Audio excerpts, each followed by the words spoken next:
I had arrived home about 15 minutes ago and was surprised that my wife Molly was not home yet. She had been working a few hours later several days per week, but still usually beat me home and had dinner started by the time I came in the door. I grabbed a beer and was going to call her about dinner plans when she beat me to the punch and my cell phone rang. "Hello, darling, are you still at work?" I inquired. "Yes, Jack, I'm still here, but we are leaving now. I have a surprise for you that I think you're going to like. At least I hope you do. I know I'm going to like it. We need to talk when I get home, so please make sure you are around and ready for a conversation when I get there. I'll be home in 20 minutes. "Should I start dinner or run out and pick something up?" I asked. "No, Jack. We won't have time for that tonight. At least not until later. But Jack, just remember that I love you and only you and I can't wait to see you." "I love you too, and I'll be waiting for you with open arms." 20 minutes later, my wife Molly walked in, and I thought right off the bat that she looked a bit rumpled, with wrinkled clothes, her stockings were gone, and her makeup and hair were a bit messed up. "Wow, you must have had a rough day, Molly. You look kind of disheveled." "What's up?"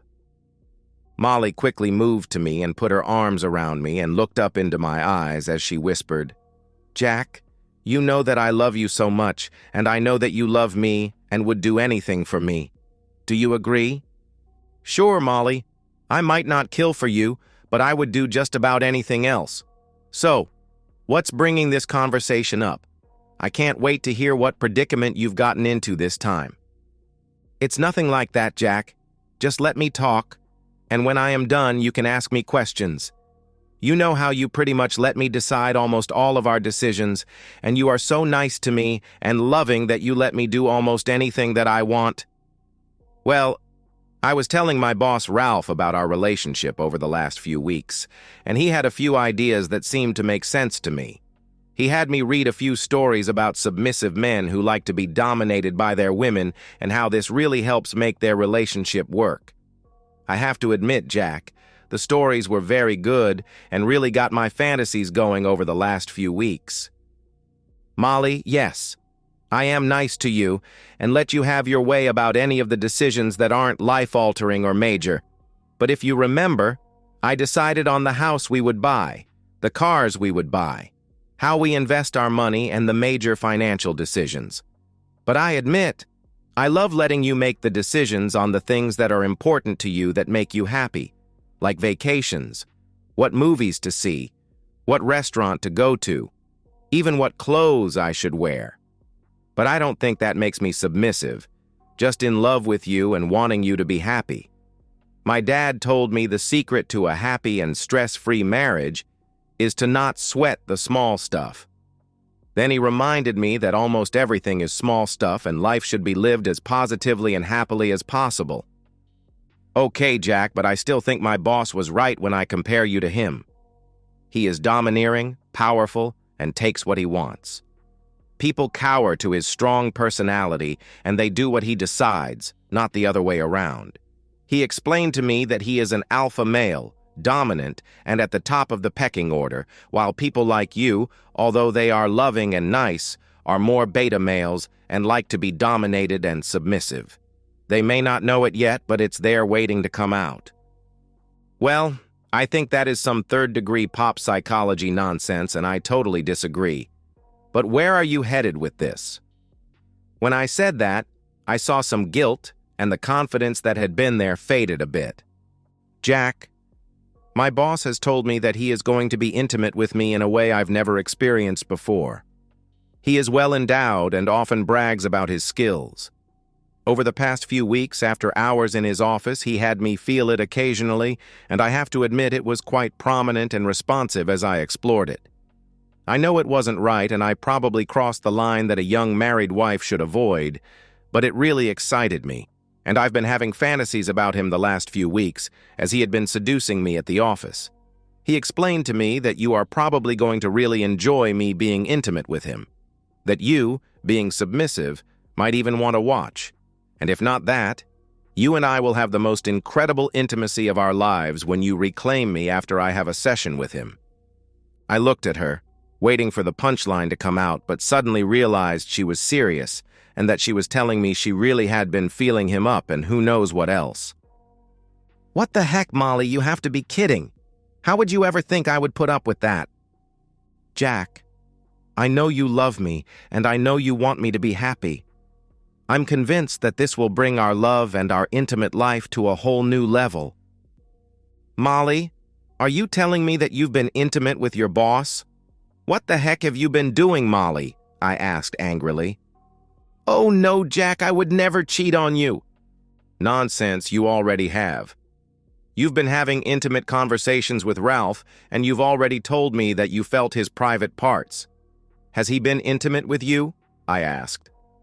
She cast her eyes down and couldn't look me in the eye as she said, No, Jack, not yet. He did touch me intimately in the car on the drive over here, and he is waiting in the driveway for us to have this conversation, and then he is coming up to our bedroom and we are going to be intimate. You can watch if you want. Ralph would like that. But if not, when we are done, you can come up and I will let you do anything and everything to me that you ever might have fantasized about. You're kidding me. He is outside right now and you let him touch you and you are believing his nonsense. The thought of me being with you after you have been with him makes me want to vomit. And what happens now, Molly, if I say no and ask you to send him away?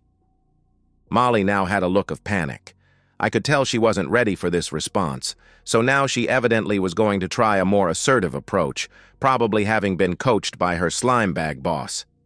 Jack, you love me and I want this. You always let me have my way and I've decided this will be good for us. We will at least try this once, although I am sure it will be so good that we will likely want to continue. Now I'm going up and making myself beautiful for him and for you.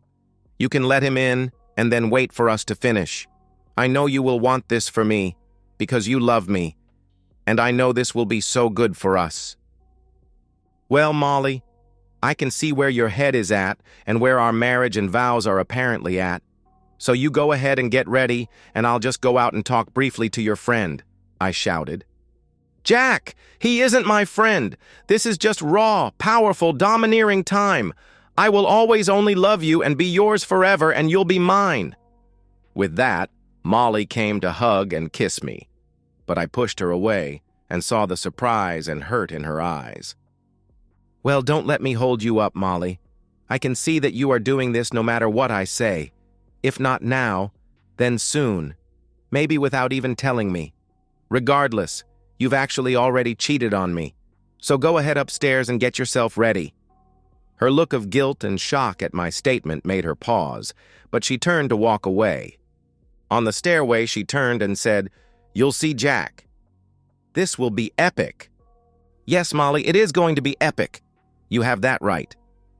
After she climbed the stairs, I went into her purse and took out her car keys, her house keys, and her phone.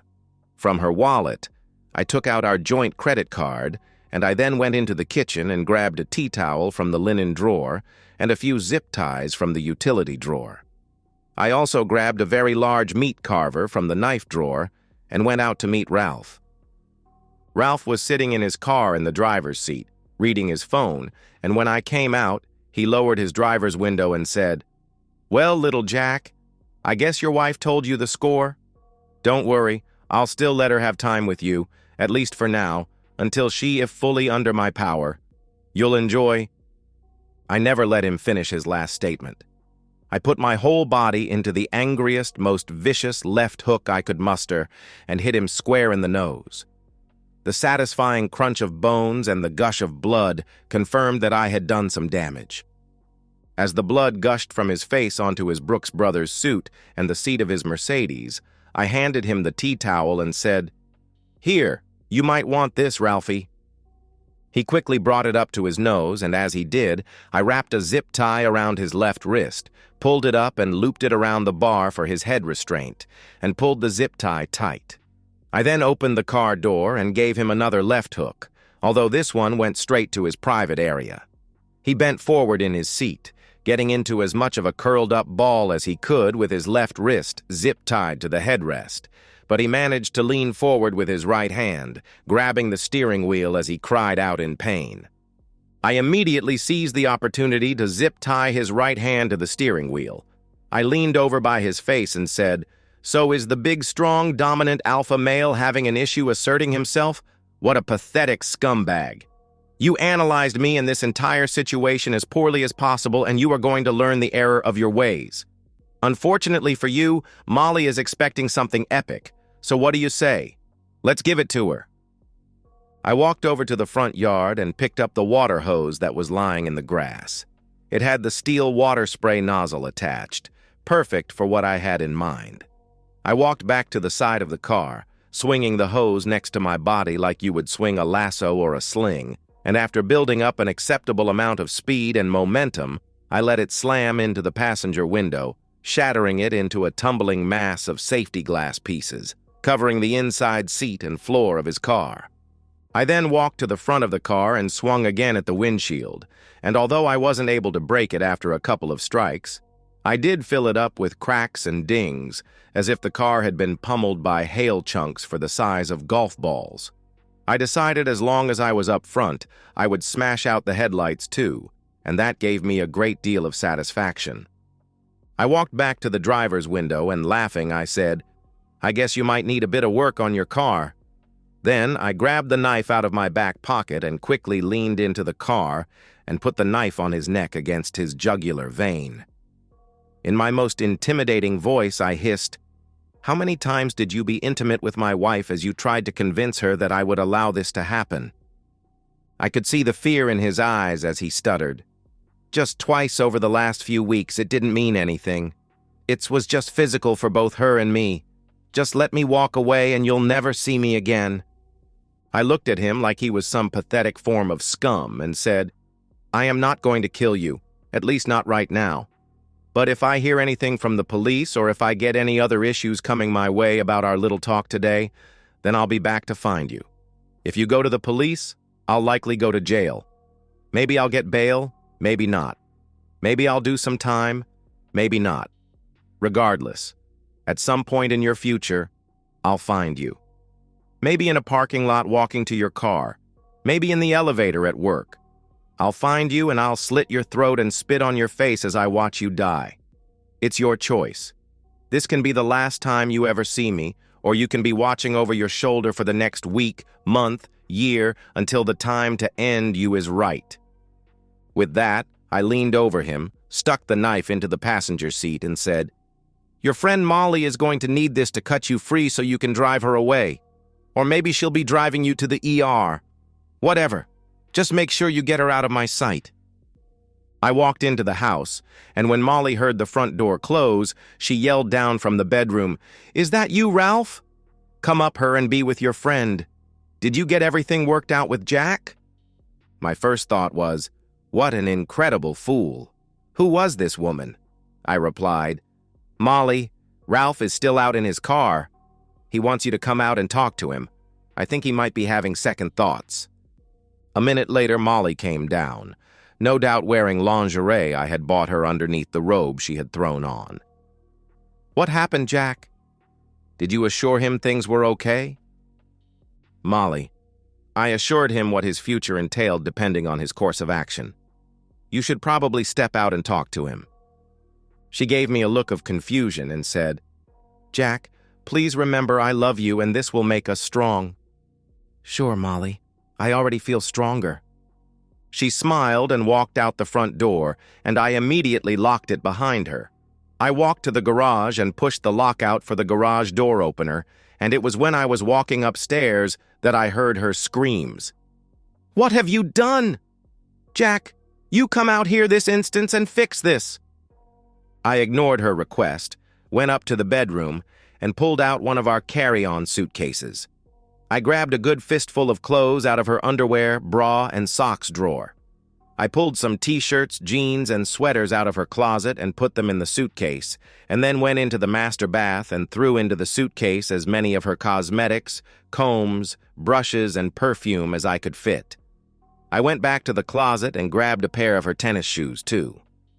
I walked to the spare bedroom in the front of the house, opened the window, and yelled out, "Molly, here! You might need this," tossing the suitcase out onto the driveway. I could only hope some of the perfume bottles had broken. But whatever. Not my problem. I then hurled the tennis shoes, taking aim at her head, but she managed to duck both of my throws. She looked up at me with tears in her eyes and said, "Jack, please, what are you doing?" I was sure this was something you wanted. "I'm sorry. I didn't want to make you mad or hurt you. I can't believe how cruel and vicious you have been to Ralph. For God's sake, he is my boss. Please, Jack, let me in, and we can talk our way through this." I looked at her and said, "Molly, I can't even begin to tell you how ridiculous you've sounded since you came home with your little ploy to turn me into your passive observer. I'm wondering if you had a stroke, or are on drugs, or maybe I just never knew how shallow and pathetic you really are. Whatever, it doesn't matter at this point. I want you to get out of here. You should probably drive your friend to the hospital, but on the way, make sure to ask him about what happens if one word of today's actions comes back on me from the police or anyone else. I'll get the rest of your stuff packed into bags and you can tell me where to drop it off, but don't you dare come back to this house ever again." With that, I slammed down the window, went back downstairs, opened the front door, and threw her purse at her head, this time at least catching her in the chest. Before I slammed the door, I couldn't resist adding, "Was that epic enough for you, Molly?" I locked the door and walked to the kitchen to open my second beer of the day. I realized I needed to talk to my lawyer right away, just in case the police showed up.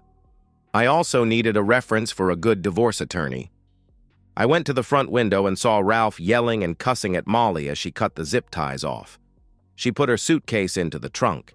He got out and moved into the back seat and lied down, and she got in the car, sobbing and looking like she was in shock as she put it into reverse and backed out of the driveway. As the adrenaline in my system settled out and I started to relax, I was totally blown away by what had happened, how my wife had gone off the rails so badly. I was amazed and somewhat scared at what I had done in a fit of anger to her boss. I was way too close to actually slitting his throat, and now understand that she just isn't worth it. I laughed when I thought about the line of nonsense he fed her about being the alpha and me being the beta.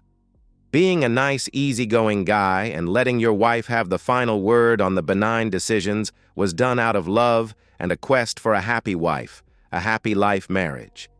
But she should have never misunderstood kindness for being a submissive beta personality that would let her observe me with a dumb person like Ralph. Wow, I never saw that coming. Molly stayed away from the house for the next several days. I kept getting calls from unknown cell phones and assumed they were Molly's since I had confiscated hers. Finally, she left a voicemail, pleading for me to return a call to her on that number so we could talk this through. I knew that it was only a matter of time until I had to face her, and given that no police had shown up to put me in handcuffs, I thought I had dodged one bullet, and now I should finish this fiasco. I called Molly and told her to be over in 1 hour and we could talk. I hung up, finished packing up everything in the house that I thought was hers, and sat on the front steps waiting for her. Molly pulled up in her car, which she had evidently retrieved from work.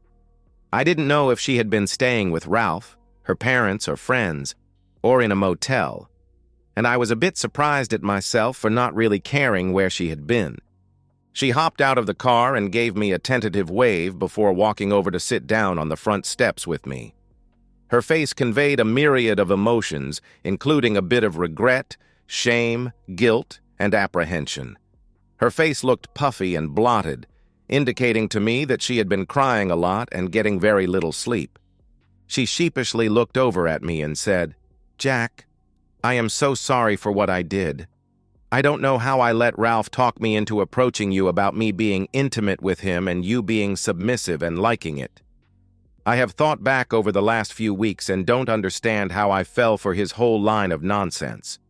I guess it was his dominance and insistence on how this would be so good for us, and how I would have the best experience of my life, both with him and with you after him.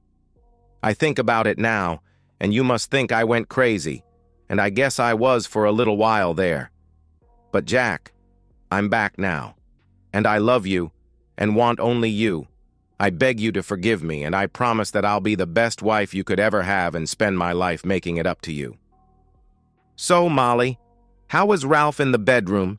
Did you have the fantastic experiences that you apparently were dreaming of?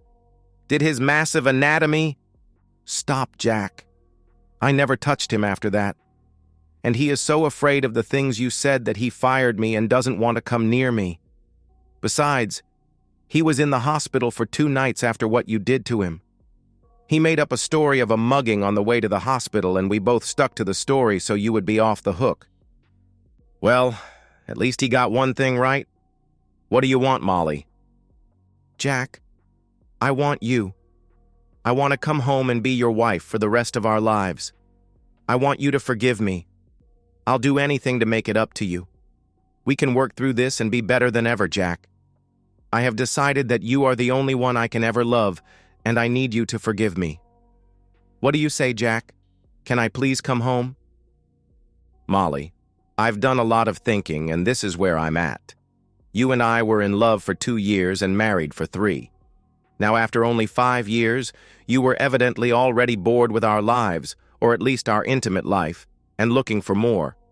You may think you love me, and maybe you do, but you sure as heck don't respect me. There is no way that you would think of me as some sort of submissive beta male who would willing to let you be with your boss and have me clean up after him if you had any idea of what love or respect really is. Besides, Molly, you did cheat on me.